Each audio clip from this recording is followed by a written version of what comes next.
आज खुशकिस्मत है तेलंगाना की अवाम ही बल्कि नहीं पूरी हिंदुस्तान की भारत देश की अवाम आज खुशहाली से आज एक ईद का माहौल दिख रहा है सरजमीन दिल्ली पर। जिस तरह बीआरएस राष्ट्र समिति की पार्टी आज हमारे अली जनाब के चंद्रशेखर राव साहब के हाथ से जो इफ्तिताह हुआ है, वहाँ पर पूरे रिलीजियस के लोग आज हमारे केसीआर साहब को मुबारकबाद दे रहे। इसी तरह हमारे यहाँ पर वक्फ बोर्ड मेंबर, एक्स मेंबर हमारे वजीर साहब, असमत साहब, इब्राहिम साहब, जितने हमारे पार्टी के सीनियर लीडर्स हमारे सरदार साहब भी इस तरह यहाँ पर तहदील से हमारे केसीआर साहब को मुबारकबाद दे रहे हैं। सिर्फ ये पार्टी बीआरएस राष्ट्र समिति एक जमात की, एक तंजीम की नहीं, पूरे रिलीजियस बेस की पार्टी है, सेकुलर पार्टी है।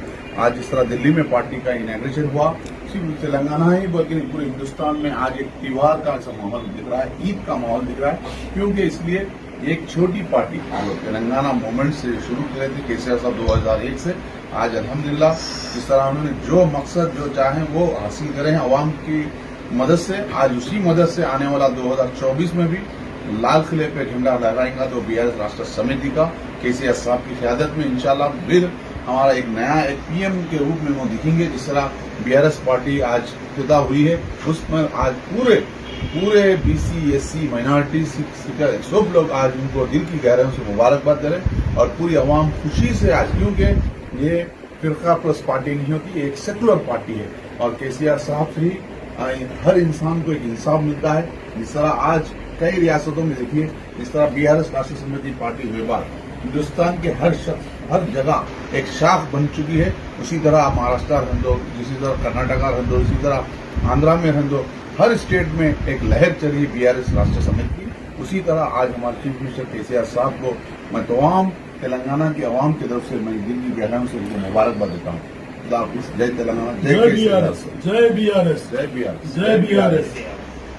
मेरी रियासत के, मेरी पार्टी के सुप्रीमो कल्वकुंटला चंद्रशेखर राव साहब इंशाअल्लाह मरकज में सरकार बनाएंगे तमाम जमातों को लेकर, और न सिर्फ मरकज बल्कि महाराष्ट्र में भी और आंध्र प्रदेश में भी इस बार कल्वकुंटला चंद्रशेखर राव साहब के जरिए तब्दीली आएगी और 20 साल तक तेलंगाना में कल्वकुंटला चंद्रशेखर राव साहब की बीआरएस पार्टी ही 20 साल तक यहाँ पर इक़्तिदार रहेगी। हमारी दुआ है कि कल्वकुंटला चंद्रशेखर राव साहब को अल्लाह सेहत दे और लंबी उम्र दे और तमाम पार्टी कायदीन को एक ताकतवर मौक़िफ़ इख्तियार करते हुए पार्टी के काम को जुटकर हमको करने की जरूरत है। मैं तमाम को दावत देता हूं कि आइए और बीआरएस पार्टी में शामिल होइए और बीआरएस को मजबूत कीजिए और केसीआर साहब को आने वाला 2024 का वजीर आजम बनाएंगे। जय बीआरएस।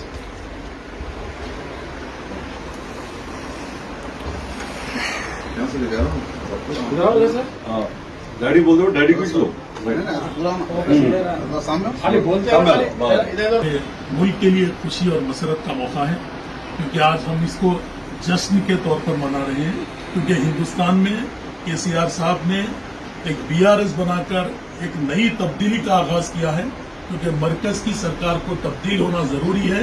कल्वकुंटला चंद्रशेखर साहब वो वाहिद शख्सियत है जो हिंदुस्तान में तब्दीली ला सकते हैं, और मैं तमाम हिंदुस्तानी अवाम को मुबारकबाद देता हूं, क्योंकि एक नई सियासी तौर पर एक पॉलिटिकल पार्टी आपके दरमियान में आई है।